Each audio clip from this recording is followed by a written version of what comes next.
Ellos son Álvaro, de segundo bachillerato A, y Yacine, también de segundo bachillerato A. Los temas objeto de debate, bueno, muy rápido. El tema que ha tocado es: el Estado debe blindar las pensiones dentro de la Constitución, donde se garantice su existencia, una pensión digna, sin perder nivel adquisitivo, o se debe tender a la privatización de las pensiones.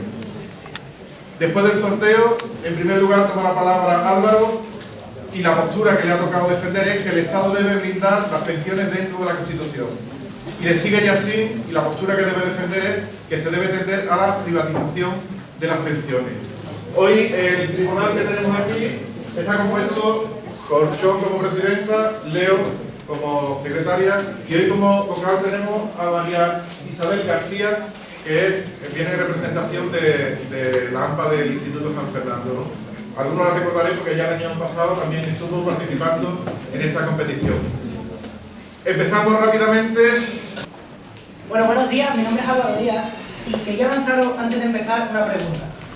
¿Quiénes aspiráis a tener una pensión pública que cubra todos los gastos que queréis tener en la jubilación? Levantadme la mano. Me encanta ver a gente optimista. Efectivamente, esto sí que puede pasar. Si bien es cierto que el sistema de pensiones no es el mejor, también lo que vengo a defender hoy es que una pensión digna, defendida en la Constitución, es la solución y es posible. Primero, porque nuestros mayores y los que van a serlo mañana, es decir, nosotros, necesitamos una pensión digna para vivir los últimos años de nuestras vidas. Segundo, porque no es justo que a una persona que lleva toda su vida trabajando no le corresponda una pensión digna. Y tercero, porque este debe ser un estado del bienestar, y eso es competencia del gobierno. Bueno, finalmente quería agradecer su presencia al jurado, al moderador, a mi compañero y a todos vosotros, compañeros del público, por estar hoy aquí acompañándonos en este debate. Pero quería hacer mención especial, y agradecer especialmente su presencia a Alfonso, antiguo profesor de francés del centro, y a Maribel, vocal del jurado y representante del AMPA del Instituto. Muchas gracias.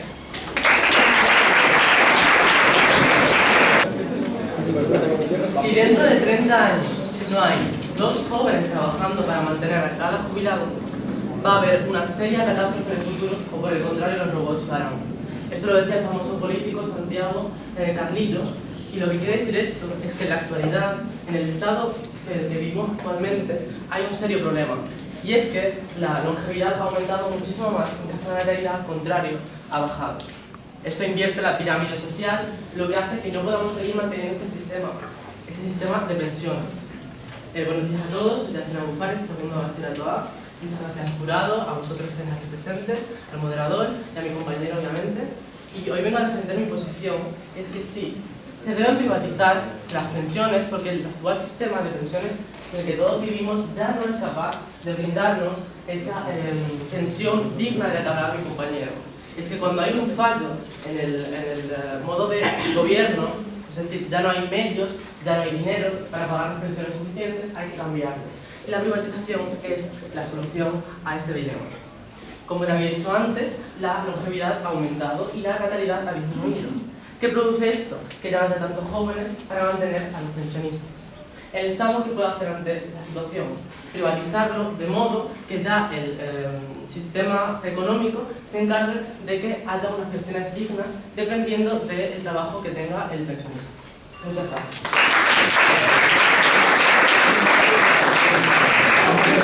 Bueno, antes que nada debemos aclarar el concepto de pensión. ¿Qué es lo que es una pensión? Bien, según la RAE es una cantidad periódica, temporal o vitalicia que la Seguridad Social paga por razón de jubilación, viudedad, orfandad o incapacidad. En este caso, la que nos ocupa es la de jubilación. ¿Pero cuánto se cobra de pensión? Se puede llegar a cobrar más de un 85% del sueldo con el que se ha estado cotizando. Es un buen sistema, pero hay un solo fallo, que es el que dice que podría disminuir o desaparecer. Y es por eso que deben reforzarse estas pensiones en la Constitución como derecho fundamental. Primeramente...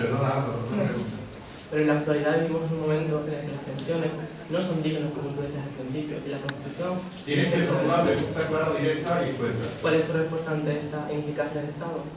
Pues efectivamente la respuesta es que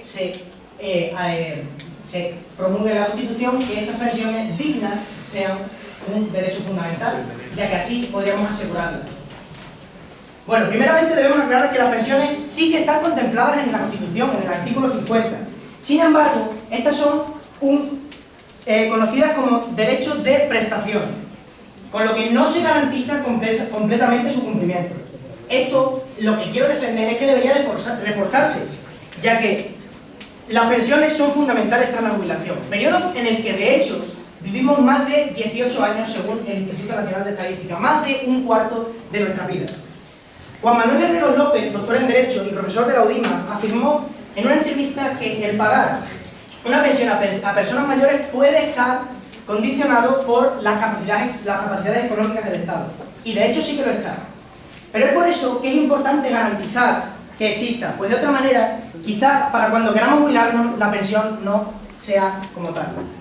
Y es que lo que defiende mi compañero, privatizar las pensiones no es la solución a este problema. Mirad, privatizar las pensiones no es nuevo. Corrían los años 80 cuando este señor ideó en Chile un sistema de privatización de pensiones. Ahora, ¿qué pasa con Chile? Pues este es uno de los países que tiene unos índices más altos de pobreza de la vejez. Yo creo que la privatización de pensiones no funcionó precisamente bien.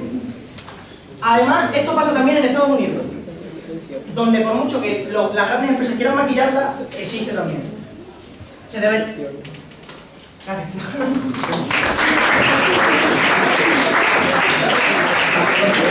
Lo primero que ha hecho mi compañero es definir, como bien decía Sócrates, para tratar un tema primero hay que definir sus conceptos. Él ha definido lo que es una pensión y ha mencionado que la Constitución, en el artículo 50, habla sobre que hay que tener una pensión digna. Voy a dictar lo que dice exactamente la Constitución, y es que los poderes públicos deben garantizar, mediante pensiones adecuadas y periódicas, la suficiencia económica de los ciudadanos de tercera edad. La suficiencia económica de los ciudadanos de tercera edad. Hay visto todas las noticias como los propios pensionistas están saliendo a la calle. Están saliendo a la calle para hablar y para criticar este sistema que ya no es funcional. Mi compañero también ha hablado sobre Chile. Y es que en Chile no triunfó la privatización. Os voy a explicar esto muy bien. Tendemos a pensar que todo es blanco o negro. Es decir, que privatizar es simplemente hacer que...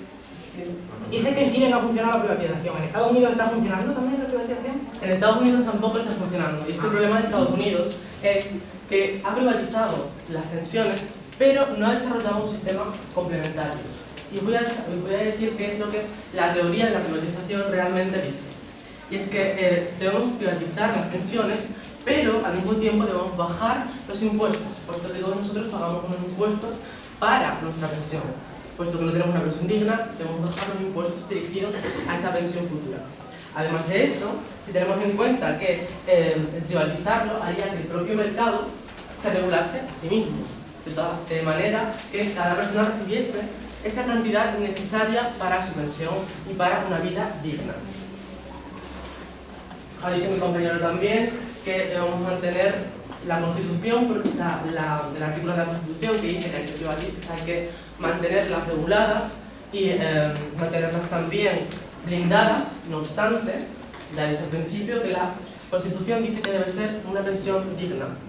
Esto no se cumple y para nada se va a cumplir en el futuro, puesto que, como he mencionado al principio, hay una gran diferencia entre la longevidad y la natalidad.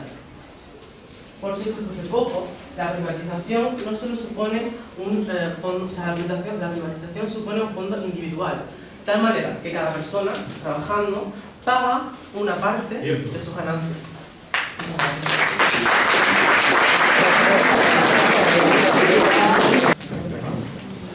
Bueno, primeramente quería decir que lo que ha dicho mi compañero, que yo defiendo que ahora la Constitución contempla pensiones dignas, es falso.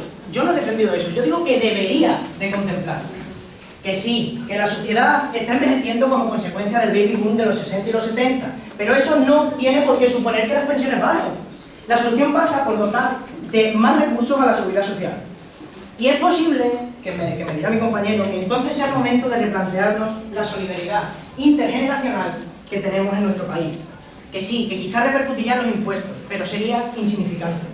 Sin embargo, no sé vosotros, pero a mí me gustaría que mis padres y mis abuelos vivieran en una sociedad con unas pensiones dignas y vivieran una vida que, como trabajadores de toda su vida, se merecen. Y yo sé que ellos estarían orgullosos de que sus hijos o sus nietos tuviesen unas pensiones iguales o mejores a las que ahora tienen ellos. Ahora bien, igual que digo que repercutiría en los impuestos, también digo que la gestión de estos impuestos debería mejorar. Y de nuevo, retomando lo de antes, deberíamos repartir la riqueza equitativamente.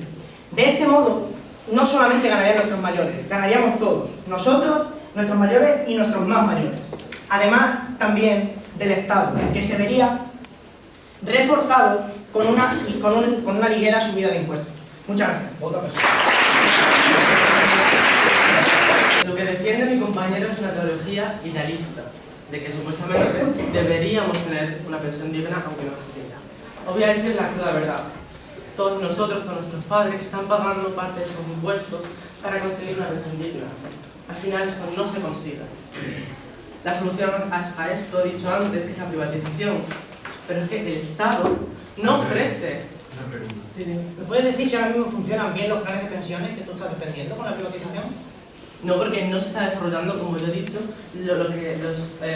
las teorías que van acompañadas de la privatización. Es decir, si se privatiza, se deben bajar los impuestos.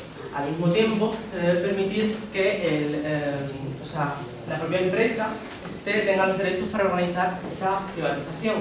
Además, en la actualidad en España, voy a decir un dato muy interesante, y es que las pensiones que cobran nuestros abuelos, por ejemplo, vienen del fondo del año 2000. Un fondo, una hucha de pensiones. Y se está acabando. Se está acabando esa hucha de la que cobran nuestros abuelos. ¿Qué haremos cuando acabe? Pensadlo, porque es nuestro futuro el que está en juego. Muchas gracias.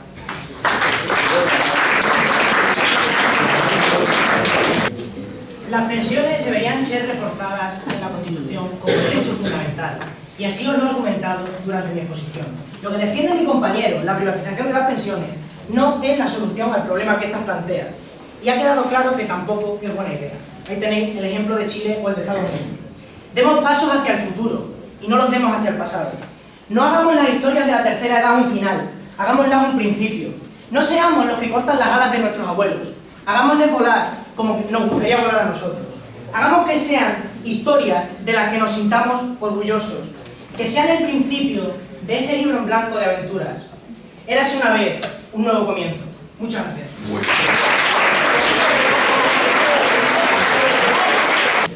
Yo defiendo una privatización progresiva de las pensiones. Me baso en argumentos sólidos como son el aumento de la longevidad y la disminución de la natalidad, que produce que el sistema de pensiones ya no sea eficaz. Las personas de la tercera edad ya no tienen pensiones dignas. Eso nos lleva a que la hucha además de pensiones que se utilizan en la actualidad se está acabando. Eso nos va a afectar a nosotros, a nuestros padres. Cuando llegue ese momento será muy tarde, pero quiero que os quedéis con una cita muy importante que dijo Alfredo Landa, y es que dice así: quiero ser como un vagabundo, pero con más medios. No haré nada, solo vivir y observar. Muchas gracias.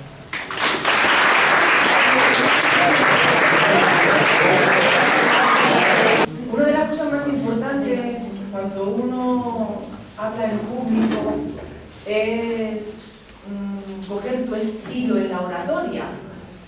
No copiar de los demás, sino conocerte a ti mismo, saber cuáles son aquellas cualidades que te van a resultar útiles a la hora de comunicar oralmente. Y vosotros, cada uno de vosotros sois un orador con una caracterización diferente.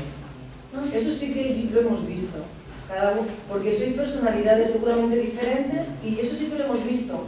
Habéis sabido ser oradores originales, fundamentando esa originalidad en lo que vosotros sois, potenciando aquellas cualidades vuestras que potencian la comunicación oral, y ocultando aquellas que nos sirven para comunicar oralmente. Entonces, hemos visto que sois oradores diferentes, que tenéis estilos diferentes, ni mejores ni peores, sino diferentes, y eso está muy bien, eso está muy bien, ¿vale?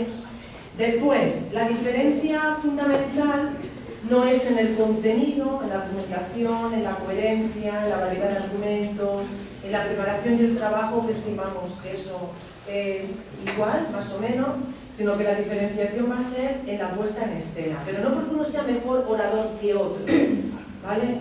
Porque sois personalidades distintas, pero hemos pensado que en este caso lo que es la puesta en escena, el volumen, enfatizar las palabras, los términos, Silencio, por favor. La expresividad, el final, Álvaro lo ha hecho un poquito mejor, ¿vale? Con lo cual el resultado, Yassin 55 puntos y Álvaro 61.